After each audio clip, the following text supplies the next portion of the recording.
Hello, Frugal Force. Once again, this is Captain Frugal reporting for duty, and today I'm going to talk about another book.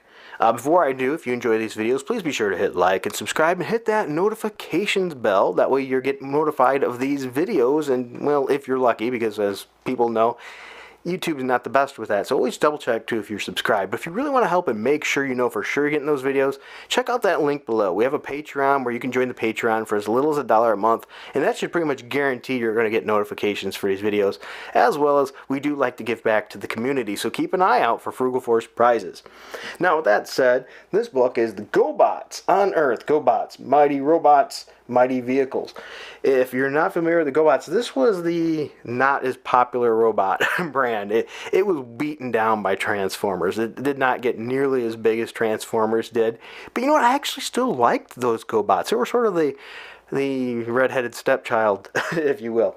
Now, if you were familiar with the Transformers books and things, those were done with Marvel. And, for example, they were the Big Looker storybooks through Marvel Books, okay? See there, the Transformers copyright, and these were through Hasbro, okay? So these here it is the Golden, okay, Super Adventure book, and they're going to give information more on these other books and stuff that they have available. So here's the back of it. Exciting action from the high-tech world of Gobots, mighty robots, mighty vehicles. Gobot heroes must save their war-torn planet, Gobotron, and Earth from evil foes. And actually, I have both of these books, and it tells you other books to look for, too. So I'm going to tell you right away, these are, so it's a different brand. These are from Golden, you know, competition, completely different brand, different type of robot. Interesting stories, sure, but the artwork was nothing near the same as they were in those Golden books. So once again, I just want to give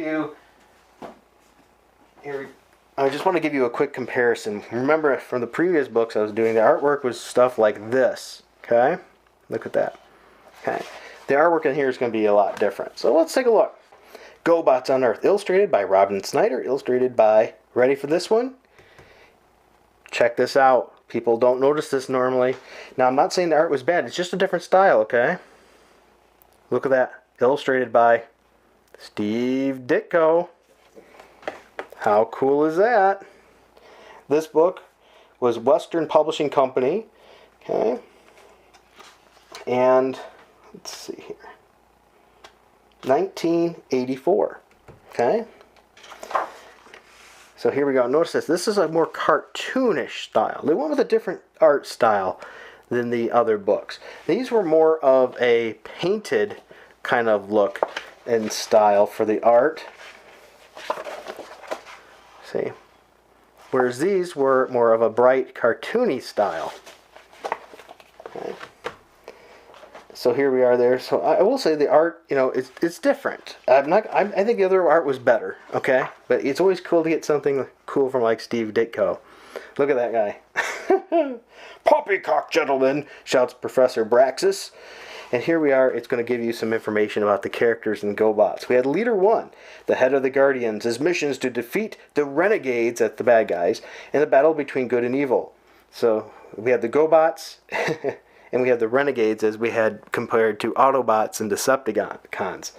We had Turbo. He's the strongest of the peace officers.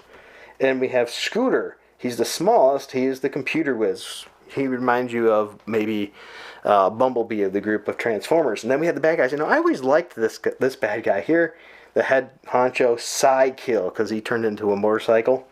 The evil renegade mastermind. We had Crasher, is a mad woman who loves destruction. And we had Copter, which is a helicopter. Copter believes in the old saying, might makes right. And so then it gives us a pretty interesting, fun story. I'm not going to get into all the details, but as you can see here, you know, the artwork is interesting, but it's just a different kind of, you know, kind of character set. Here's Leader 1. But they were a fun read. They just never got the big appreciation and went over as big as the Transformers did. See, there's Psykill. Pretty cool. There we are. Look at how big that scooter is. Look at it's huge compared to the dude riding it. Absolutely huge scooter. Here we go, some more Cycle there. Cool. Go through, as you see, it's a different. It's more of a like a comic strip kind of art. They saved the day. Overall, it's a fun book, and if you can find them for cheap, why not? Might as well get two. It was a fun book. It's a different take on robots and things other than Transformers. These were under $2 as well. This one was $1.95 when it came out. Not still, a waste of money or anything. Definitely worth your time. I think a kid would enjoy this too. All right, thanks for watching. Until next time, keep it frugal.